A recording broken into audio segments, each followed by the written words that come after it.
Welcome to the Writer Reads Chronicles of a Dark God, Book 2, Dark God's Rise, Chapter 36 of Elves and Elementals. Indura was praying before the altar of Staravan, King of Gods, when he heard footsteps outside the chapel door.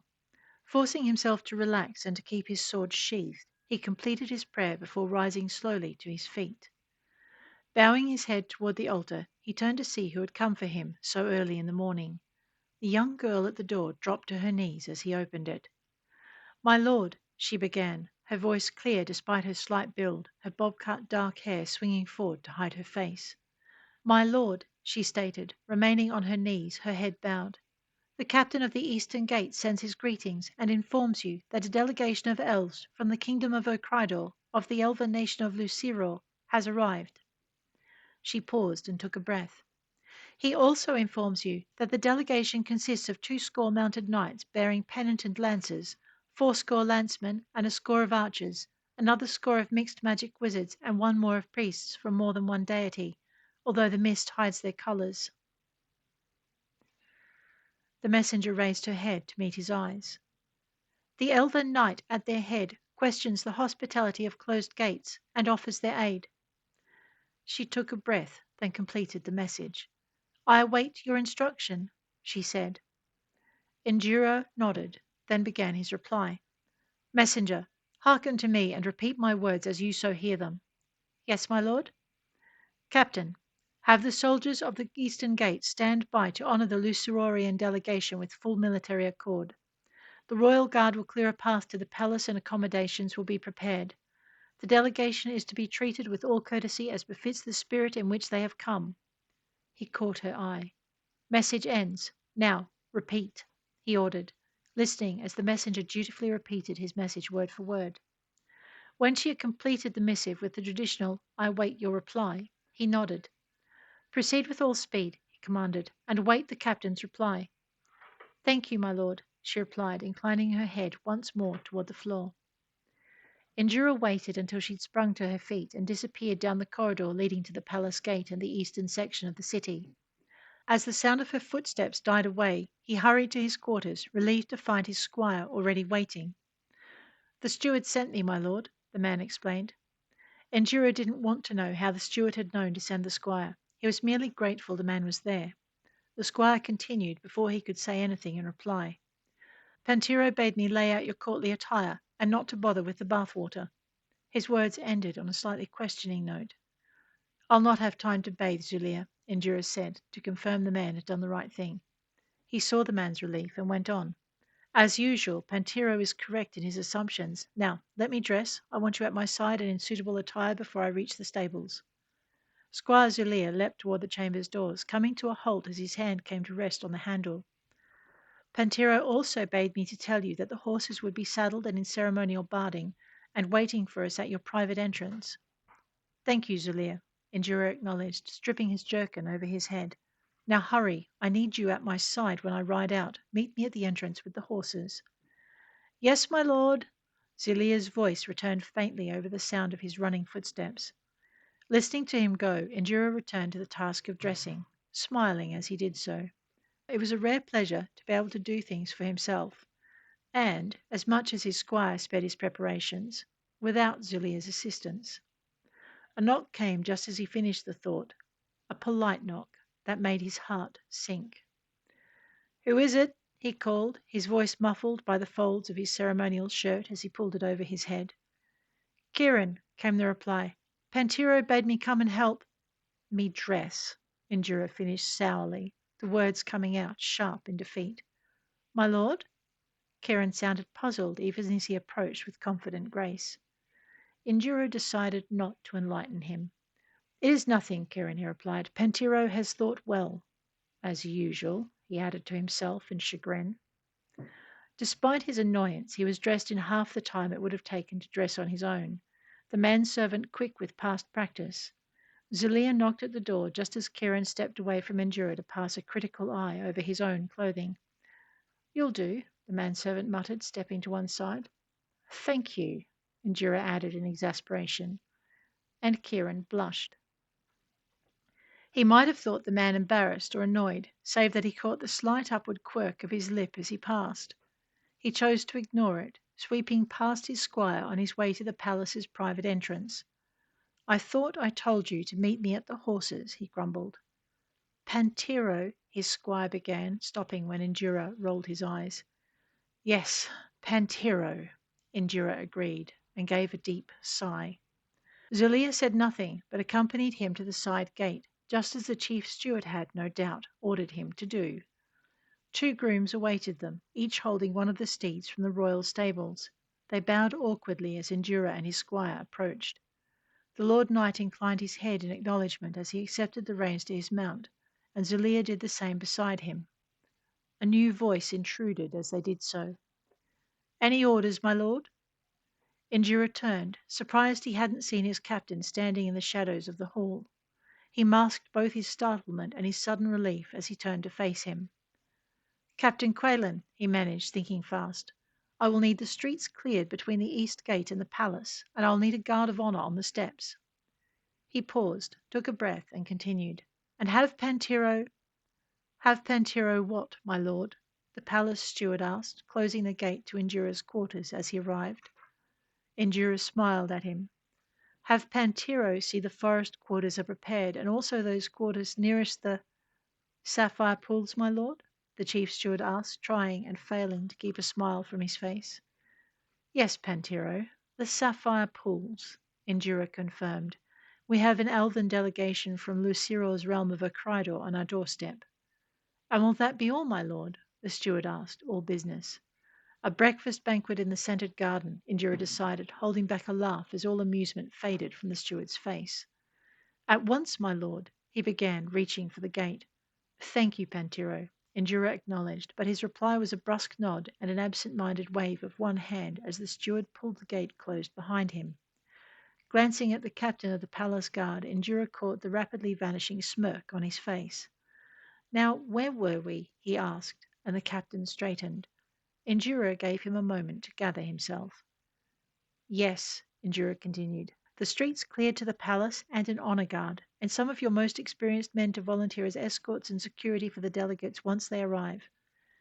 He sighed. "Of course," he added, his voice softening, "they may always insist on their own guards. Oh, and I want the rooms in the forest quarters and those by the sapphire pools fully checked and secured. There are to be no mishaps, no accidents. You understand?" Captain Quaylen nodded. "I'll have it done by the time you leave the council halls," he replied, which was as close as he would come to asking for more time to complete his tasks. Indura nodded in understanding. "No doubt you'll have much to discuss in the council hall," he replied, "and then there will be the state breakfast, given the hour." While Indura doubted the kitchens would appreciate his strategy, Indura knew they'd handle the challenge, especially as Pantero would surely have foreseen it. "I wish I knew how he managed it," he thought. Instead of voicing that, he said, "I'll hear your report as soon as the delegation is settled." "Yes, my lord," Quaylen replied, coming to attention with a salute. "Dismiss." Indura turned back to the horses, finding his squire already mounted. The grooms looked toward him, holding the horses in place until he was in the saddle. They stepped away as one, and Indura nodded to the senior of the pair. "My thanks, Robert," he said, catching the man's eye. "Please let the stable chief know we will need stabling for 30 more mounts, loose boxes with their own yards, and hay and straw dealt with a generous hand. And let him know there may be other requests made by the delegates. Treat them with the utmost respect." "Yes, my lord, at once, my lord," Robert said, stepping clear. "And give him my thanks," Indura added, nudging his mount forward. He didn't wait to hear the man's reply, but urged the stallion into a trot and then a canter. It wouldn't do to keep the delegates waiting, at least not any longer than he already had. Outside the gates, some of the gathered elves were growing restless. "What do you think is keeping them, Lord Darkenoak?" asked one of the younger lordlings riding alongside him. McGreelaw regarded him with mild amusement. "How long would it take you to make the proper arrangements to greet a foreign delegation of our size if it arrived unannounced on your doorstep, Lord Sylvia?" The young lord froze, thinking about it, and then he nodded. "Ah, yes, indeed. He subsided. That would explain the delay. At least they did not open fire at the sight of us, one of the other lords put in from beside Sylvia. Indeed, Ogrilor said, returning his attention to the gate and the soldiers swarming the wall above it. He was amused to note the changes in those moving along the wall top. From what he could see, their armour had changed. It gleamed more brightly, and Ogrilor was sure it was meant for ceremonial use rather than battle. It wasn't something he cared to share with the younger lord on his right, but a quick glance at the more experienced lord to his left confirmed he wasn't alone in his observations. Lord Talonor wasn't bothering to hide a smirk of amusement as he too watched the ramparts. The raucous clangour that had greeted their mist-logged approach had long ago ceased, and light from the rising sun touched the top of the ramparts. Behind them, Magrillo heard restless movement among the ranks of the wizards who accompanied them, and glanced back. He edged his mount closer to Telenor's. They'd better come soon, or one of our mighty mages is going to take offence. Telenor surreptitiously followed the direction of his gaze and lowered his voice to less than a mutter. The wizards will forgive anything, if breakfast's big enough, he murmured, and Magrillo stifled a chuckle. He nudged his horse away from Telenor's and back into place. His smile faded as he studied the city before them, and together they watched its walls and gates in silence. As the sun reached the second hour of height, the city gates swung open, and Magrillo breathed a sigh of relief. The wizards in the rear had begun to murmur amongst themselves, and he caught suggestions of flaming the gates and sending lightning bolts to hurry things along. If it hadn't been for the calming influence of intervening priests, the delegation might have failed before its mission had begun. Lord Sylvia voiced what Magrillo was thinking. About time. I thought they'd forgotten us. A suppressed murmur of agreement rose from the wizards gathered nearest, followed by the sound of priests soothing them to patience, and several prayers the gods would keep them calm. Magrillo favoured the youngster with a scolding glance of disapproval, then let his gaze flick past to the waiting men-at-arms. These had been chosen from the house guards of the lords chosen for the mission, or selected from the ranks of the temple and tower defenders who served the priests and wizards. They hadn't stirred or murmured since taking up position in front of the wall. Neither Magrillo noticed had those priests not involved in keeping the wizards calm. So much for the vaunted discipline of mages. A sudden fanfare of trumpets rose from the gate, demanding his attention, and he glanced toward it.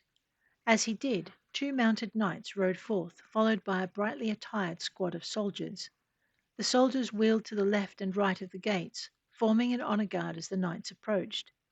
Knight, Magrillo corrected, recognizing the ceremonial dress of a city lord, and noting the city standard carried by his companion, Squire. He nudged his mount forward, catching the movement as Telenor followed him. He caught also the gesture that kept the younger Lord Sylvia in place. He made a note to thank Lord Anseverine later. Okreidor of the Lusiiror, the Lord announced, his voice ringing clear enough for Magrillo to know it had been enhanced by magic for this address. Caranth bids you welcome. I, her lord and caretaker, humbly ask your forgiveness for the delay. Some preparations take longer than others. Lord Indura of Caranth, Magrillo replied, his voice ringing just as clear as the spell took effect. There is nothing to forgive, and we are humbled by your hospitality. We come in peace. Indura inclined his head. And in peace we greet and welcome you, he replied. His helm turned as he surveyed the assembled elves before returning his gaze to Magrillo. With a gentle nudge of his heels, the city lord rode forward to greet them. In the roots of the mountain, hidden from the sun beneath the earth, an earthweird squirmed its way out of solid rock and into the clear air of a tunnel. It blinked its yellow-gold eyes in surprise. It hadn't expected to find tunnels this far down. And this was a medium-sized passage with enough space for its sinewy bulk and a little room to spare. It surveyed the tunnel, observing the shallow stream winding its way through the tunnel floor, a shore of stone on either side. The water gurgled merrily over the stones and sand lining its bed. The elemental regarded the stream for a long moment, then decided to follow it further into the earth's deeps. Young by its race's standards, it was curious. Being directed to explore the mountain deeps had been a gift, and it relished the opportunity, even as it missed the heights on which it roamed. Now the babbling of the stream took its attention, and it wondered if the water was home to one of its elemental cousins. Dipping its muzzle into the stream, the earthweird emitted a burbling, rumbling call. If there was an elemental of water dwelling somewhere along the stream's length, and if it was feeling social, it would answer. Eventually. Content with that knowledge, the young earth elemental wound its way between the stones on the streamlet's shores. It took note of the way the rocks lay, seeing that many looked as though they'd been dropped there, perhaps at the height of a flood, and the elemental guessed that the streamlet was a far different creature in the autumn and spring when seasonal storms and melting snow would swell its volume by more than thrice. It glanced at the marks on the tunnel walls and then at its ceiling. The latter showed feathered grooves, indicating that sometimes the tunnel filled and the water scoured the rock above as well as on either side. The elemental gave an internal shrug. Summer was at its height, and the autumn storms had yet to come. It had time. It turned its attention to the tunnel walls again. Streams had ways of unearthing things that would usually take a prolonged search by one of its kind. Perhaps it would be lucky. Its guess proved correct the deeper it travelled. Further down, the tunnel walls narrowed, smoothed by the flow of floods past, and veins of raw ore glittered in the presence of glowworms. The elemental passed them by. Ore veins were of no consequence for the moment. Later, perhaps.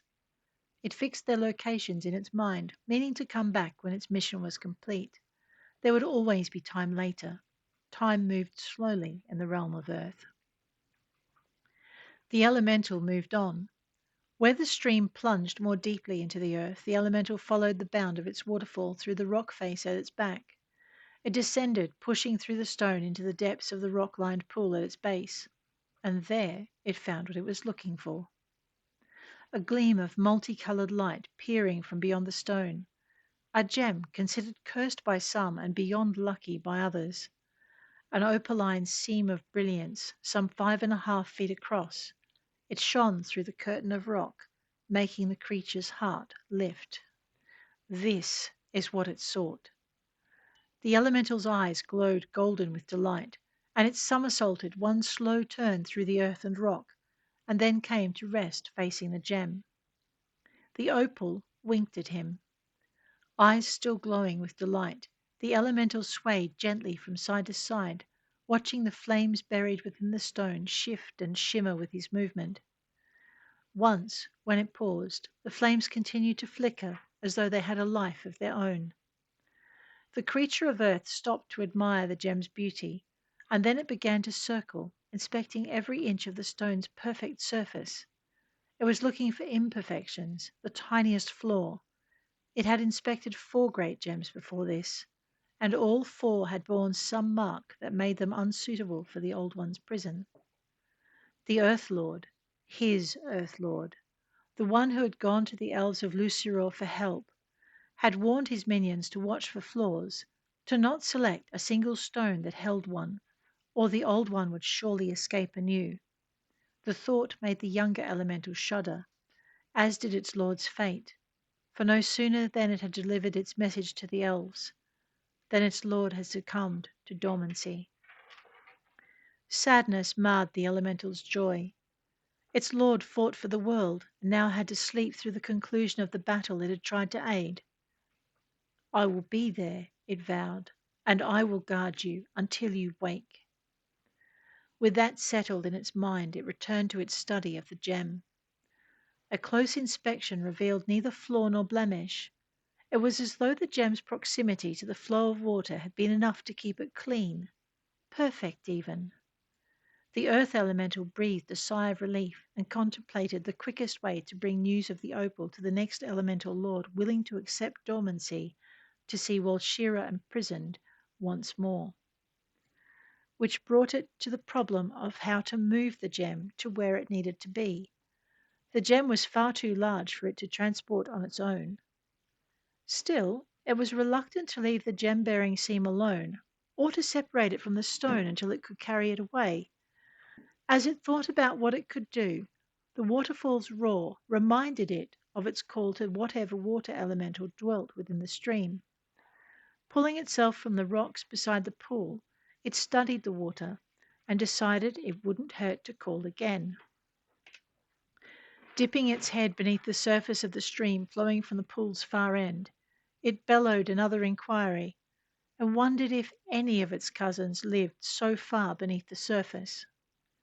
Its answer came soon after, as it was thinking about trying a third time. The waterfall darkened, and a mischievous chuckle rang out, carrying through the tumble of water and stone. It was followed by a wave of water running crosswise to the water's flow to splash across its body. Before it could respond, a column of water rose from the pool, and it found itself looking into the violet embers of its cousin's eyes. "Have you found that for which you searched?" the water elemental asked, "or were you merely feeling talkative?" "I've found it," the earth elemental replied, refusing to let its cousin's teasing distract it from its mission. A sacrifice had been made. Calming itself, it continued, "I need to bring word to the next lord." "I can take the message," the water elemental replied. "I can move more freely than you in this domain, and," it admitted softly, "you can guard the treasure you have found where I cannot." It was referring to attacks that might come from beneath the ground, the earth elemental knew, and it could not argue with that. Its watery cousin could not defend against what it could not see. It blinked, inclining its head as it slowly lowered its eyelids, then raised them to reveal the golden glow of its eyes. "Many thanks," it said, "and may the elder gods go with you." It could have wished for the elder gods to grant its cousin speed, but instead it sought the water elemental's safety to ensure the message got through. It waited until the water elemental had disappeared up the waterfall before diving back into the rock to both guard its prize and free it from the stone.